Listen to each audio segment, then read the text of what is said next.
The courtroom was silent except for the low hum of the ventilation system and the shuffle of shoes against polished wood. It was 1951, autumn in New York, and the air inside smelled like old paper and stale sweat. The benches were packed. Men in fedoras leaned forward with their elbows on their knees. Women clutched their purses. A few reporters sat in the back row with notepads open, pencils ready. At the front of the room sat a black man in a dark suit that didn't fit quite right across the shoulders. His name was Ellsworth Raymond Johnson, but no one called him that. They called him Bumpy. He sat perfectly still, hands folded on the table in front of him, eyes forward. He didn't look at the judge. He didn't look at the crowd. He looked at nothing in particular, like a man who had learned a long time ago that showing emotion in a place like this was the same as showing weakness. The judge sat high above him on the bench, older, white-haired, with thin wire glasses that caught the light when he moved his head. His robe was clean and pressed. His posture was straight. He had presided over hundreds of cases, maybe thousands. He knew how to keep his voice steady. He knew how to keep order. He knew how to make a room go quiet with just a glance. The charges had been read. The evidence had been presented. There had been testimony, cross-examination, deliberation. It didn't matter that some of it was thin. It didn't matter that witnesses had contradicted themselves. It didn't matter that the defense had pointed out gaps in the timeline. The judge had heard enough. He lifted a single sheet of paper and read from it without emotion. The words were formal, rehearsed, legal. They talked about violations of the law, about patterns of behavior, about the need to protect society from men who operated outside its rules. The judge's voice never rose. It never wavered. He didn't need to shout. The power was already his. When he reached the sentence, he paused, just for a second. Maybe to let the weight of it settle. Maybe to let the room hold its breath. 15 years. The words hung in the air like smoke. 15 years in a federal prison. 15 years removed from the streets of Harlem, from the networks he had built, from the people who depended on him and feared him in equal measure. 15 years for a man who had already served time before, who had grown up in a world where the law was something that happened to you, not something that protected you. Bumpy didn't flinch. He didn't drop his head. He didn't curse or stand or pound the table. He just sat there, still as stone, and let the sentence wash over him like cold water. His lawyer beside him scribbled something on a notepad. The bailiff stepped forward. The judge gathered his papers. And then, for just a moment, their eyes met. It wasn't long, maybe 2 seconds, maybe 3. But in that space, something passed between them. Not hatred, not defiance, not even anger. Just a kind of quiet recognition. Two men on opposite sides of a system that had been running long before either of them were born, and would keep running long after they were gone. The judge looked away first. He stood, the room rising with him out of habit, and then he left through the door behind the bench. The gavel had already fallen. The case was closed. Bumpy was led out through a side door in handcuffs. The crowd began to murmur. The reporters started writing. Life in the courtroom moved on. But something else had begun. Something no one in that room could see yet. The judge's name was Miles Lane. He had worked his way up through the system the way men like him did in those days. Through reputation, through consistency, through the appearance of fairness. He had served as a federal prosecutor. He had handled sensitive cases. He had been trusted with authority because he seemed like the kind of man who wouldn't misuse it. He lived in a house in the suburbs with his wife and children. He drove a modest car. He went to church on Sundays. He read the paper in the morning and sipped coffee from the same chipped mug every day. He didn't gamble. He didn't drink too much. He didn't chase women. On the surface, his life looked orderly, righteous even. But surfaces can lie. Beneath the pressed robes and steady voice, Miles Lane carried secrets. They weren't loud secrets. They weren't violent or scandalous in the way people expect. They were quiet, administrative, the kind that live in ledgers and envelopes and private meetings in dim offices after hours. For years, Lane had made decisions that bent just slightly in certain directions. He had signed documents that shouldn't have been signed. He had accepted favors that were framed as gestures of respect. He had allowed evidence to disappear, or testimony to shift, or charges to evaporate for people who knew how to ask the right way. It wasn't that he thought of himself as corrupt. Corruption was for men with no standards, men who sold out completely. Lane saw himself as practical, a man who understood how the world actually worked, a man who knew that idealism was a luxury, and that real power required compromise. He told himself he was still doing good. He told himself that the law was complicated, that justice wasn't black and white, that sometimes you had to make deals to keep the system running. He told himself these things so often that he almost believed them. But belief doesn't protect you from consequences. And consequences, once set in motion, don't care what you tell yourself late at night. 6 months after Bumpy Johnson was sentenced, someone started asking questions. It wasn't a reporter. It wasn't a rival. It was an auditor. A man with no personal grudge, no agenda, just a job to do.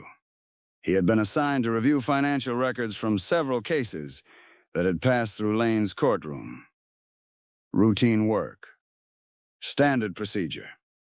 But routine work has a way of uncovering things people thought were buried. The auditor found discrepancies. Small ones at first. Payments that didn't quite match up. Dates that seemed off. Then bigger ones. Transactions that had no clear explanation. Money that had moved through accounts in ways that didn't make sense unless someone was trying to hide it. He brought it to his supervisor. The supervisor brought it to someone higher. And that someone, because they had to, brought it to the people who investigate judges. The investigation was quiet at first. No headlines. No drama. Just men in plain suits going through files, interviewing clerks, checking records. They didn't want to believe it. A federal judge didn't just fall apart like this. But the evidence kept piling up, document after document, name after name, a pattern so clear it was impossible to ignore. Lane knew something was wrong before they came for him. You can feel it when the walls start closing in. People stop making eye contact. Conversations get shorter, your phone rings less often. The silence gets louder. When they finally confronted him, he didn't deny it. There was no point. The paper trail was too clean. His voice, which had sentenced so many others, became small. He sat across from investigators in a room, not much different from the ones where he had questioned defendants. And he answered their questions with the same flat tone he had used to read Bumpy's sentence. He admitted to accepting bribes. He admitted to altering case outcomes. He admitted to using his position to protect men who paid him, and to bury men who couldn't. And just like that, the robe came off. The trial was swift. There was no drama, no impassioned defense. Lane pleaded guilty. He didn't fight. Maybe he was tired. Maybe he knew it was over. Maybe some part of him, buried deep, wanted it to be over. The courtroom where he was sentenced looked almost identical to the one where he had sentenced Bumpy. Same wood, same benches, same American flag in the corner. But now he sat where Bumpy had sat. Now he wore a plain suit instead of a robe. Now he listened as another judge, someone he had once worked beside, read out the charges and the consequences. When the sentence came down, it was shorter than Bumpy's, not because the crime was smaller, but because the system had different rules for different kinds of men. But it was still prison, real prison, federal time. Lane stood when they told him to stand. He didn't make a speech. He didn't ask for mercy. He just nodded once, slowly, and let them take him away. The newspapers ran the story for a few days. Judge sentenced for corruption. Federal official falls from grace. The headlines were matter of fact. There were no editorials about justice. No one seemed surprised. It was just another story about another man who had thought he could live above the rules. And then, the story faded. But in Harlem, in the places where Bumpy's name still carried weight, people talked. They didn't celebrate. They didn't gloat. They just nodded to each other in barbershops and on street corners, exchanging a kind of tired understanding. The man who had sentenced Bumpy was now wearing the same kind of clothes Bumpy wore, eating the same kind of food, walking the same kind of yard, subject to the same kind of routine.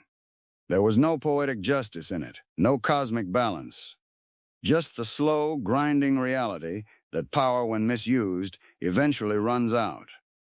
That the same system that crushes some men will eventually turn on others. That no one, no matter how high they sit, is untouchable forever. Bumpy served his time in silence. He didn't speak publicly about the judge's fall. He didn't need to. The world had already said what needed to be said. Years later, when reporters asked him about Miles Lane, Bumpy's answer was short. He said he didn't take pleasure in another man's suffering. He said prison changes everyone, no matter who they were before. He said the system eats people. Sometimes it starts at the bottom. Sometimes it works its way up. But it always eats. There was no triumph in his voice, no bitterness. Just the flat, worn tone of a man who had seen too much to be shocked by anything anymore. Lane served his sentence in a facility far from New York. He was quiet there, too. He followed the rules. He kept his head down. Other inmates knew who he was. Word travels fast in prison, but no one bothered him. There was nothing to gain from it. He was just another number, just another man who had made choices and now had to live with them. When he was released, he didn't return to the law. He couldn't. His license was revoked. His reputation was gone. He moved to a small town where no one knew his name and took a job that didn't require explanations. He lived quietly. He grew old quietly. And when he died years later, his obituary was 3 lines long in a local paper. Bumpy, on the other hand, returned to Harlem after his release. The streets had changed, but not as much as people thought. He walked the same blocks. He saw the same faces, older now, harder. Some people greeted him. Some avoided his eyes. He didn't expect a parade. He didn't expect forgiveness. He just existed, the way he always had, in the spaces between the law and the life people actually lived. He never forgot the courtroom. He never forgot the judge's face. But he didn't carry it like a grudge. He carried it like a scar. A reminder that the world doesn't run on fairness. It runs on power. And power, no matter who holds it, is temporary.